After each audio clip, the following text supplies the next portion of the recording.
Hi everybody, it's Nikki here and welcome to a bookish video. It's Bookgammon time! So Bookgammon is my TBR game that I play every month to help me pick my TBR books that I'm going to read in the next month. So today we are picking our October reads. So I want to be getting some spooky reads on there as much as possible because I'm really in the mood for those spooky books. So before we begin, let's start with our bomb book and our star books choices that we're going to have for the month of October. Now the bomb book this month is going to be The Jester by James Patterson and Andrew Gross. This is a huge book. This was on These Books Will Self-Destruct in 12 Months. However, I ended up saving this one. When the 12 months were over, I still hadn't got around to reading this, but instead of unhauling it as I was supposed to do, I did want to read it. But it's not pulling me. Every time I think about reading a thriller, I'm just not thinking about this one. But I kind of do want to read it because it's historical and I love history. And I just really want to read it. It says, with the unstoppable pace and plot of a page-turning thriller, The Jester is a breathtaking, pulse-pounding adventure. No one who has ever hoped for good to defeat evil or for love to conquer all will be able to stop turning the pages of this masterful novel. I kind of do want to read it. But it's a bomb book because it was on those 10 books will self-destruct list, so it kind of does fall under the category of my bomb book. So that is the bomb book for October. We don't want Bookgammon to land on that one. But the star book for September is one that I've been saving. I have saved this for 2 years now, meaning to read it in October and still never got around to reading it. It's Ninth House by Leigh Bardugo. Leigh Bardugo is the author of the Gwishaverse series, starting with the Shadow and Bone books, which was recently turned into a Netflix series, which I thoroughly enjoyed. And this is her kind of adult thriller kind of book. And I have been really excited for this. It's about a tale of power, privilege, dark magic and murder set among the Ivy League elite. So Alex Stern goes to Yale. She's a dropout and sole survivor of an horrific unsolved crime. And when she goes to Yale, she gets involved with secret societies and she knows that they are far more sinister and extraordinary than ever imagined. They tamper with forbidden magic, they raise the dead, and sometimes they prey on the living. I'm hoping this is going to be really spooky and really like edge of my seat reading. Very excited for this. This is the Waterstone special edition, which includes bonus content. So very excited for this. Please, Bookgammon, please land me on my star book for this month. So yes, that is those two. So books that I have left over from my September TBR. I'm still currently working through it. At the moment, I have 1, 2, 3, 4, 5 books maybe left on my TBR, but we still have over 10 days left at the time of filming to finish those books, and I am flying through reading at the moment. I'm on a real reading urge at the moment, so I have every hope that I will finish my September TBR, so we won't have any rollovers or priority picks for the month of October. So let's get into the gameplay and see what Bookgammon has in store for me for October. Okay, so let's remind ourselves again of the categories.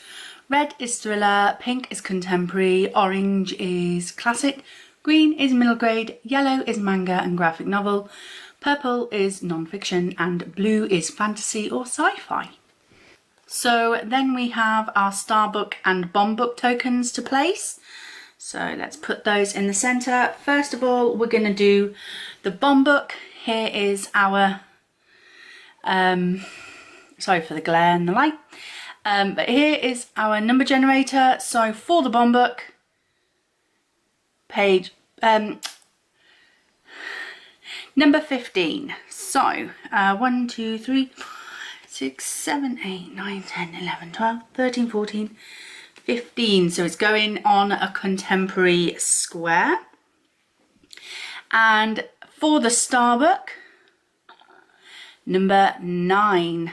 That's good. 1, 2, 3, 4, 5, 6, 7, 8, 9. So it's going on another contemporary space. So that is good. So we have our prompt cards here. So let's give them a shuffle.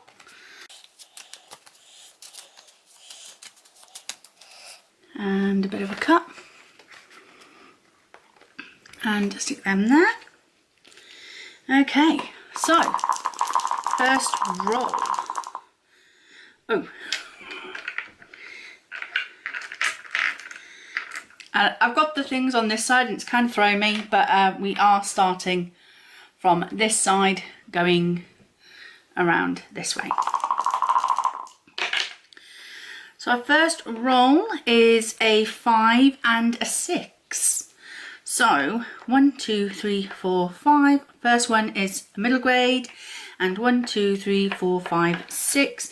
It's a very faded colour, is an orange for classic. So our first prompt is for the classic, less than 3 words in the title, and for the middle grade, our least excited about middle grade. So that's our first one. Our second roll, can we get on this star book, please? A 2 and a 3. I can do it. I can do it. Like 1, 2, 3. Yay! I won the star book. Woohoo! Yes, I'm so excited for this. So excited. So we won the star book. And then 1, 2. So yes, so the bomb book comes off. I am so happy about that. So we have a manga graphic novel and the star book. So we only need to have a look at the manga graphic novel prompt, and that is pinch one of Scott's. So my husband Scott has quite a few graphic novels, so I'm going to go and pinch one of his and read that one. I'm so excited I've got that star book. Okay, roll number 3. Oh, a 6 and a 1. Okay, I'm going to move this one 1 so we can get some fantasy on there. And then this one 6. 1, 2, 3, 4, 5, 6. Ooh. So that's going to give me a contemporary. So the contemporary is a trope you hate. Okay. And then the fantasy is foiled cover. That's going to be easily doable because quite a few of them have a foiled cover. Okay. Roll number 4. 6 and 1 again. You can't see that, but it is 6 and a 1 again. So I'm going to move this one 6. 1, 2, 3, 4, 5, 6. So we have a fantasy, and this one 1 because it's a thriller, and we want those thrillers on our October thing. The thriller is TBR Mug. Ooh, kind of didn't want that this month. Only because I know there's not many thrillers in my TBR mug. But yeah. And then the blue fantasy is a 2021 purchase. That's good, because that means I can read one of my newest books. So I'm happy with that one. But kind of disappointed on the TBR mug, if I'm honest, because I really want some thrillers. But hey, let's do that. Roll number 5. Like, that's the third time in a row we've got 6 and 1 again. 6 and 1 again. So, I'm going to do it. I'm going to get another fantasy on. 1, 2, 3, 4, 5, 6. So another fantasy, and 1 is a middle grade. So for the middle grade, featuring a disability, okay, and the blue one for fantasy is set at sea. Well, that's good. That might be a mermaid book. Awesome. Roll number 6. I thought that was a double then. Okay, so we've got 5 and 6. Well, this one's definitely going to go home. 1, 2, 3, 4, 5. So that's home. And then this one's going to go 6. 1, 2, 3, 4, 5, 6. So another middle grade. And for the middle grade, it is dangerous setting. So somewhere it's really quite dangerous for the main character to be. Somewhere maybe where they're not supposed to be. And for our final roll, we only need 1 of the dice. Let's see if we can get home. No. We got a 1. There really was only 1 or 2 to go. So that is a classic. And for that, we need to read a male lead character. So we don't really need to, but let's roll it anyway. 1, and we're home. And that is Bookgammon done for October. So welcome back. So that was the gameplay for Bookgammon's October. She did me well. She did me well. I'm so excited. Okay, so for roll number 1, our first pick was a classic, and that was for a book with less than 3 words in the title. So for that one, I picked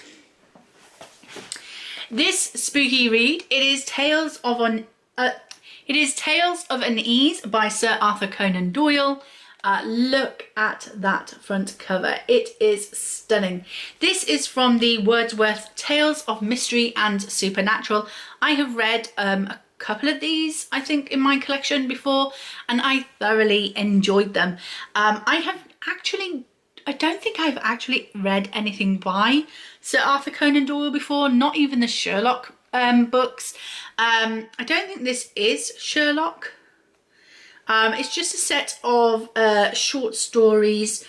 It says, we move from the mysteries of Egypt and the strange powers granted by the Ring of Thoth, I think that's how you pronounce that, to the isolated ghostlands of the Arctic in the Captain of the Pole Star. We encounter a monstrous creature in the Terror of Blue John Cap, and the beings that live above our heads in the Brazilian Cat and the Leather Funnel, and we shudder at the thing in the next room in lot 249.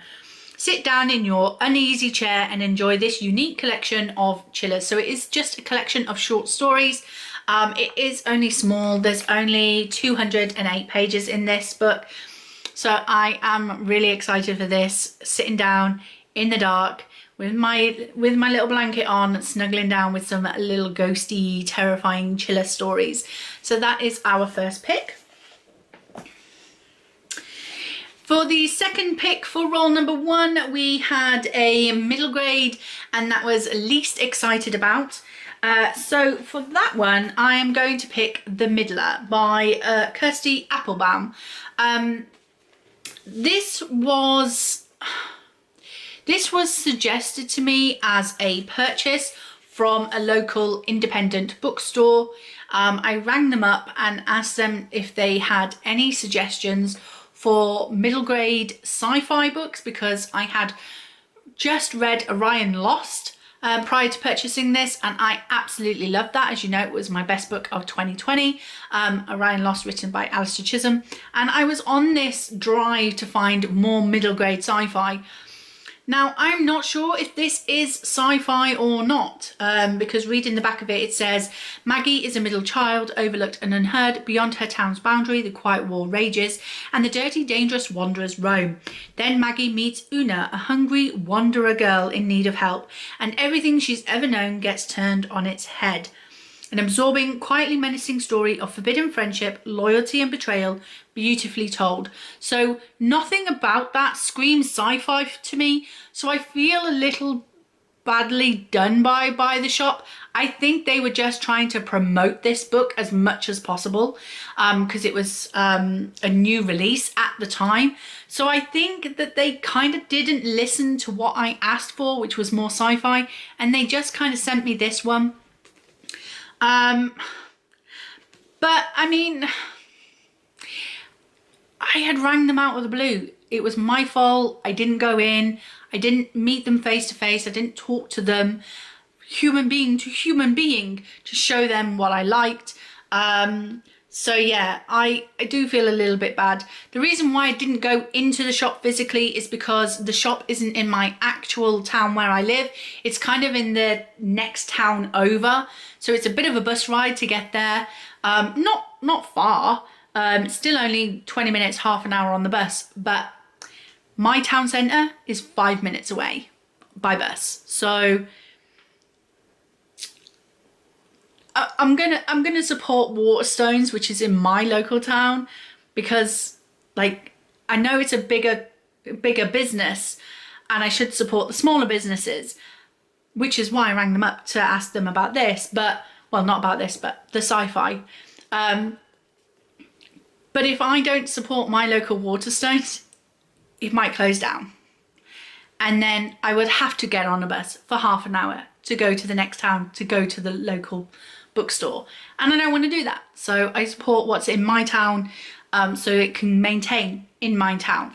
But yeah, I don't hold any begrudges against the independent bookstore for selling me this when it's not quite what I asked for. I mean, I don't know, it might be sci-fi, but I don't think it is.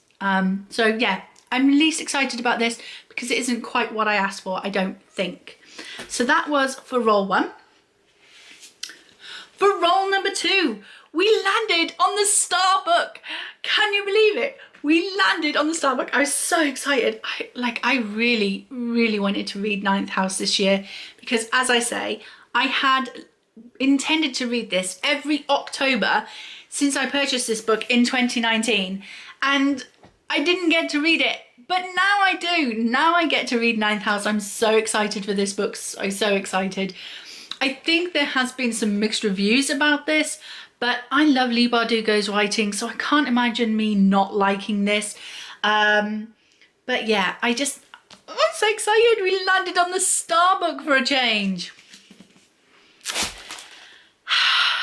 But anyway, the second prompt for roll number 2 was a manga graphic novel, and it said to pinch one of Scott's. Scott is my husband, and I have been buying some graphic novels for him to read, because he's not one for reading books so much, because he struggles to read the words on the page.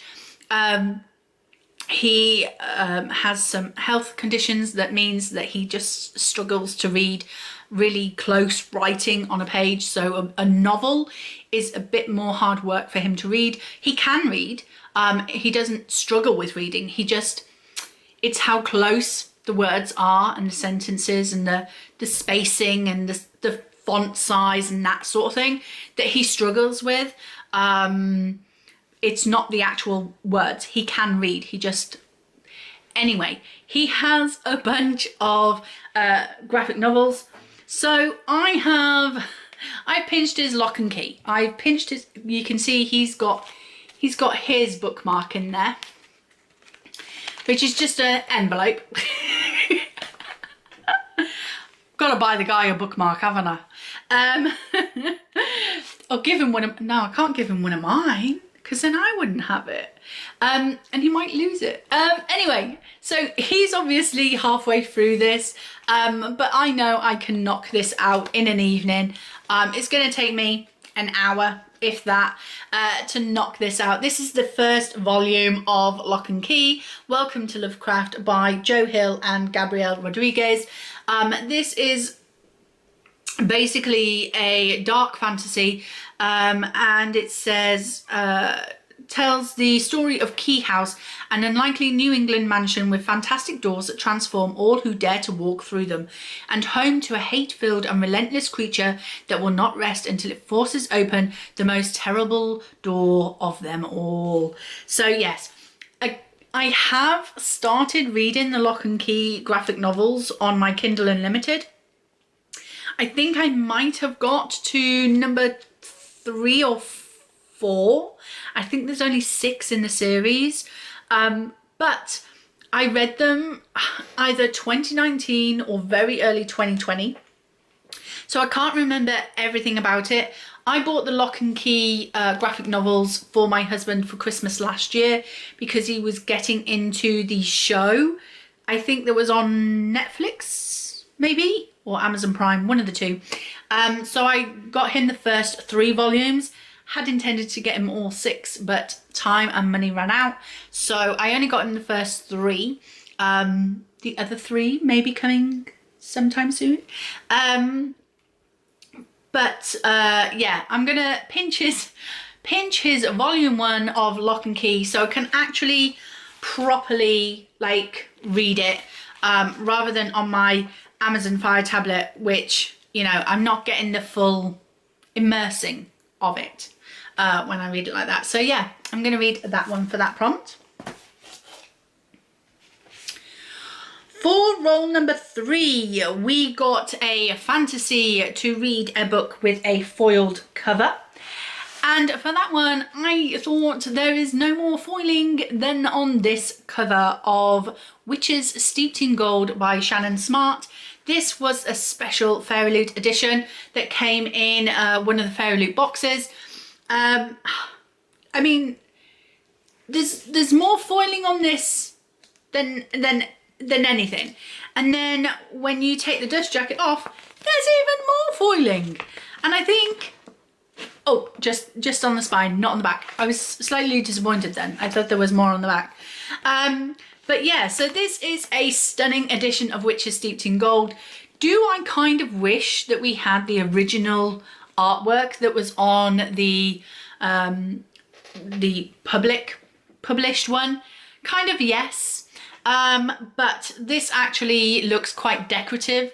So even if I don't enjoy the story, I'm going to put this on a shelf somewhere as a decoration because it looks stunning. So this says, order divides them, revenge will unite them. Ireya Adair has spent her life in a cell, heir of an overthrown and magically gifted dynasty. She was exiled from the island nation of Ayaka, but every day brings her closer to freedom and vengeance. Jasmine Carriot grew up dressed in gold with stolen magic at her fingertips. Daughter of the self-crowned Dorian, her existence is a threat to her mother's rule, but Jasmine has no intention of dying. Sworn enemies, the 2 witches enter a deadly alliance to take down the woman who threatens both their worlds. But revenge is a bloody pursuit and nothing is certain. Except the lengths Ireya and Jasmine will go to win this game. A fierce and thrilling story where dangerous magic reigns supreme and betrayal lurks beneath every word. So very excited, witches. It's going to be great for spooky season. So that is that one. And our next pick for roll number 3 was a contemporary and a trope I hate. Now, it's very hard to know what tropes are in a book without reading them, but I thought I could easily pick this one. And it is What Kind of Girl by Alyssa Scheinmel. And the reason why I picked this is because this is set in a school. And generally, I don't like reading contemporaries about school kids and their drama. I'm over that. I'm in my 40s now. I don't care about kids at school anymore. I'm sorry, it's just, I didn't like school.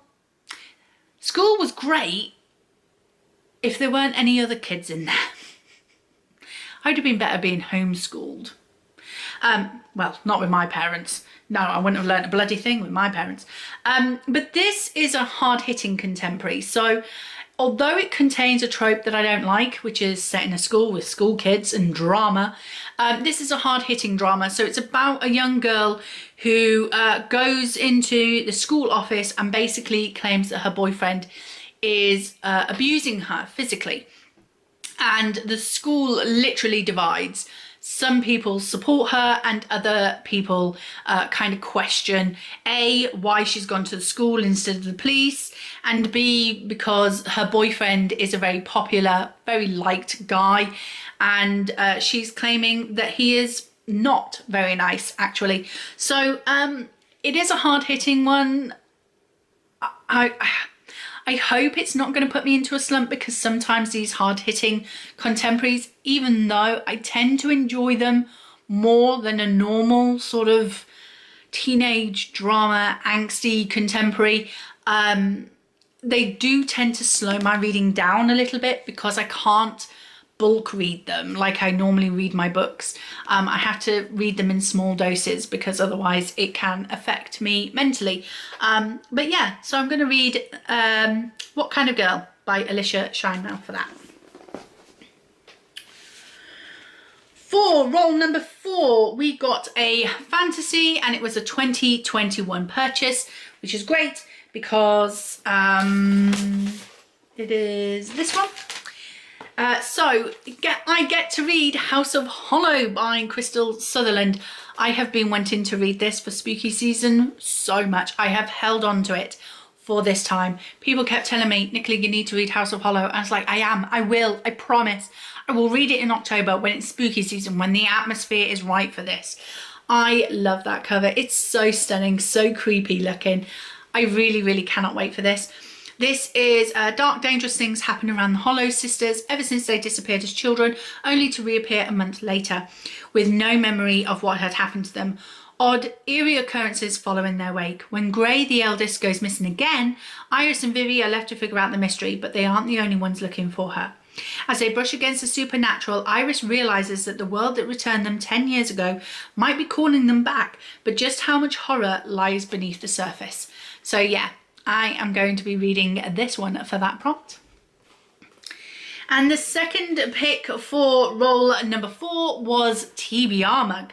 So it is out of my control. I have my TBR mug here with the serpent and dove artwork on there. So this has multiple of books in here from all different genres. Some new purchases of mine, plus some old ones that I'm not so interested in anymore. So we're going to go with this one, and it is... No! No! I don't want to!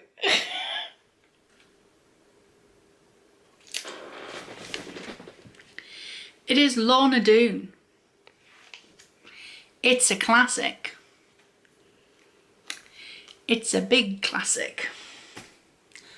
Wait one moment. So here it is. This is Lorna Dune, written by R.D. Blackmore. How many pages? 552 pages. So not quite as big as The Count of Monte Cristo, but it's a big classic.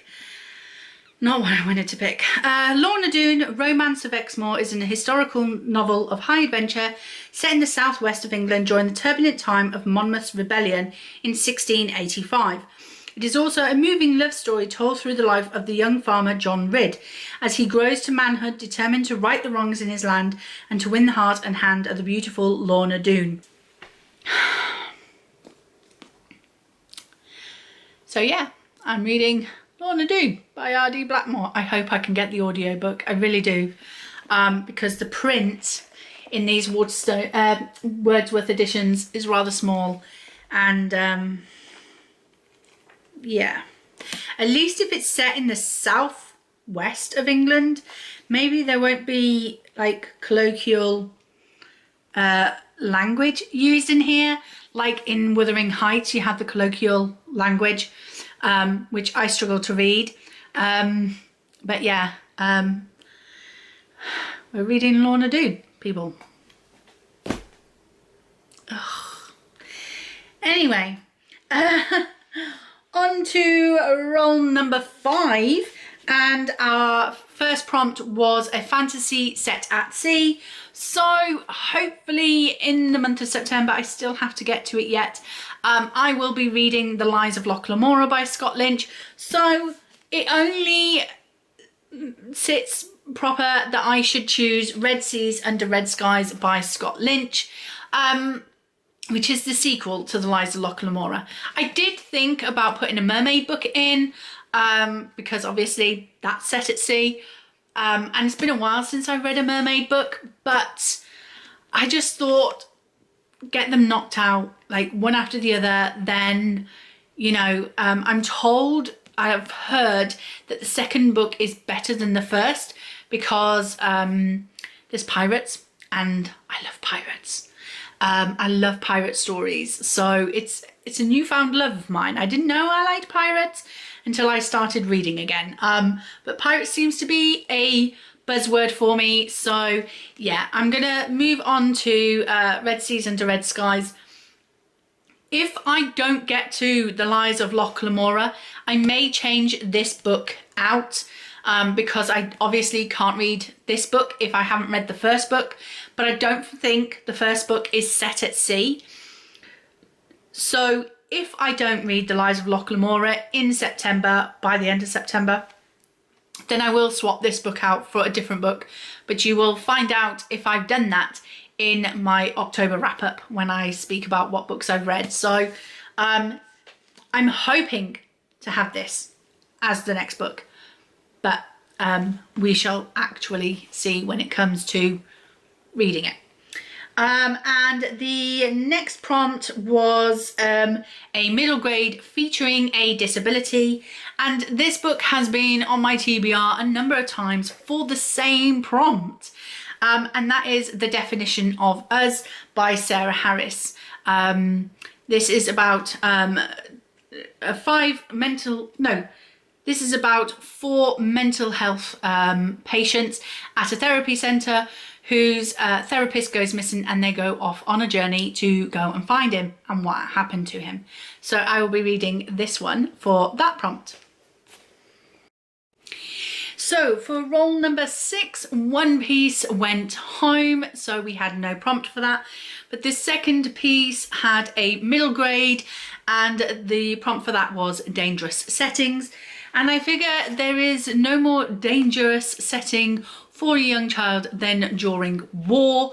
So I am going to read When the Sky Falls by Phil Earle. This is based or inspired on a true story. So this is 1941, war is raging, and one angry boy has been sent to the city where bombers rule the skies.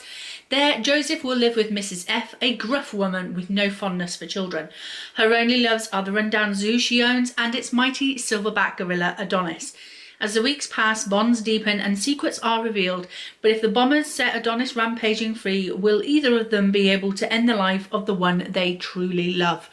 So obviously in November we do have Remembrance Sunday. So I wanted to read this book around that time. However, what I will probably do is leave this until the end of October. So I'm sort of near Remembrance Sunday to read this, because obviously it's kind of time appropriate to read it. But yeah, it's about a sad story about a gorilla and whether it will survive the wartime. And as I say, it is inspired by a true story, so it could be sad. I don't know. I don't know what happened in real life, so I'm looking forward to it, but kind of hesitant at the same time. So that is that prompt. And our final roll number 7, we only had one prompt because we only had one piece. And for that one, we got a classic, and we need a book with a male lead character. And I cannot think of anyone during the month of October to read about than The Picture of Dorian Gray. I mean, it's a scary story. So this is written by Oscar Wilde. I thought this was one of those editions similar to my Christmas Carol, books where they were more dyslexic friendly, and I had hoped to buddy read this with my husband like we did with the Christmas Carol dyslexic special edition, because as I say, he requires better spacing in the words. But this is not, sadly, and the type in this is pretty small. So sadly, unfortunately, I'm not going to be able to buddy read this with my husband as I had hoped. But I am going to read it. I'm going to thoroughly enjoy it, I hope. I love the film adaptations of this book that I have seen in the past. I like the concept of this deal with the devil, I suppose, for the picture to grow old instead of Dorian Gray himself, and then for that painting of him to be discovered and for it all to unravel around him. But yeah, I'm hoping that this is going to be a perfect October read. I can't imagine it not being. So yeah, that is the last book on my October TBR. So those are all the books that I am going to read in October. There is 1, 2, 3, 4, 5, 6, 7, 8, 9, 10, 11, 12. 1, 2, 3, 4, 5, 6, 7, 8, 9, 10, 11, 12. Yeah, there are 12 books on my TBR for October, which is doable for me at my current rate of reading. However, we do have Lorna Dune on there, and we do have Red Seas Under Red Skies, which is over 500 pages as well. And also, I believe that Ninth House is 450. So we do have 3 big books on there, but I like my big books. Big books are not a problem. The only reason why I'm worried about Lorna Dune is because it's a classic big book. But I do listen to my classics on audio, so hopefully that should be fine. But yeah, that is my Bookgammon TBR for October. In the comment section down below, let me know if you had to pick a bomb book and a star book for the month of October. What would you pick? What would be your bomb book and star book? Let me know. As I say, bomb book is a book that you're not very excited about. You don't really want to read it right now, but you may be interested in it. It doesn't have to be one you're not interested in, just one that you don't want to read right now. And your star book is the one that is at the top of your TBR pile. You cannot wait to pick it up. You are so excited for it. And it is a 5-star prediction for you. So what would be your choices? I'm very intrigued as to what people like and dislike. So yes, thank you very much for watching. I hope you enjoyed this video. If you did, please like, comment and subscribe. Hit the notification bell so you'll be notified when my next video goes up. And I will see you in that next video. Bye!